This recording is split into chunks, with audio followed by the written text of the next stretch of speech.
விஷயம் நம்ம பொல்யூட் பண்ணாம இருக்கணும்.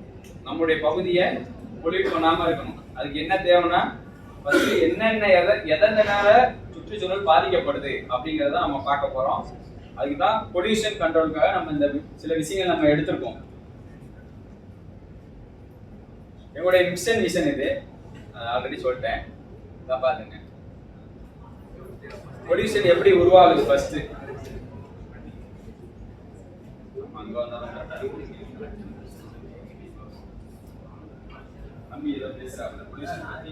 பொல்யூஷன் எதாவதுனால உருவாகுது, எத்தனை உருவாகுது. உங்க பேர் என்ன? அஸ்வர்தன். உங்களுடைய பொல்யூஷன் சொல்லுங்க. எத்தனை வகை டைப் ஆஃப் பொல்யூஷன் தெரியுமா?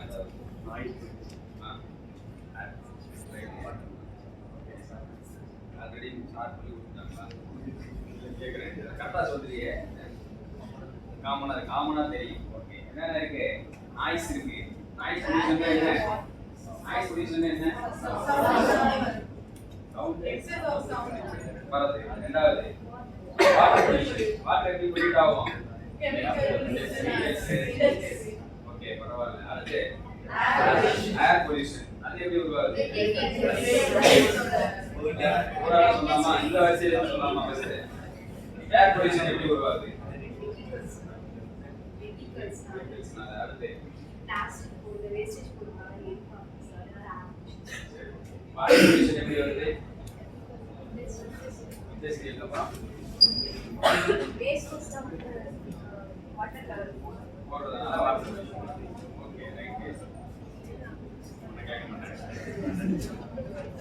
ஓகே, அடுத்து எத்தனை பொல்யூஷன் இருக்கு?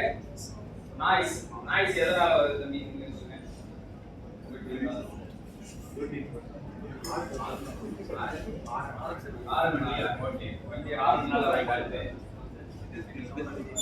சவுண்ட் அதிகமா இருக்கு இண்டஸ்ட்ரியில. ஓகே, வேற அதிகமா இருக்கனால வேற நார்மலா பேசுறதை விட அதிகமா கத்துனா என்ன ஆகும்? நாய்ஸ் வரும். இப்போ நம்ம ஒரு விஷயம் பேசிக்கிட்டு இருக்கோம், அந்த விஷயத்துல வேற ஏதாவது பேசிக்கிட்டு இருக்காங்க பார்த்தீங்களா? அந்த மாதிரி பேசும்போது என்ன, அது ஒரு பொல்யூஷன் தான், நாய்ஸ் தான். அப்ப என்ன ஆகும்? நான் பேச வந்தது மறந்துடும். கரெக்ட் தானே? அடுத்து என்ன பொல்யூஷன் இருக்கு? லேண்ட் பொல்யூஷன் எப்படி ஆகுது?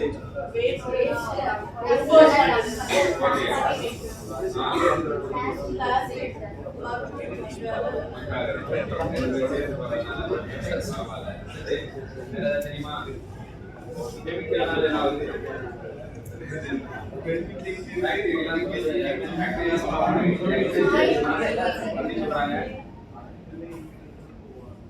சோ ஃபர்ஸ்ட் வந்து நம்ம யூஸ் பண்ற வாகனத்தினால வருது. கரெக்ட்டா? வாகனத்தினால வரக்கூடிய கார்பன் டை ஆக்சைடுனால என்ன ஆகுது? காற்று முதல்ல மாசுபடுது. வாகனத்தினாலேயே நாய்ஸ் பொல்யூஷனும் வருது. வேற என்னென்ன வாகனத்தை நம்ம யூஸ் பண்ற வாகனத்தினால வரக்கூடிய பொல்யூஷன் சொல்லுங்க. காற்று, நாய்ஸ்,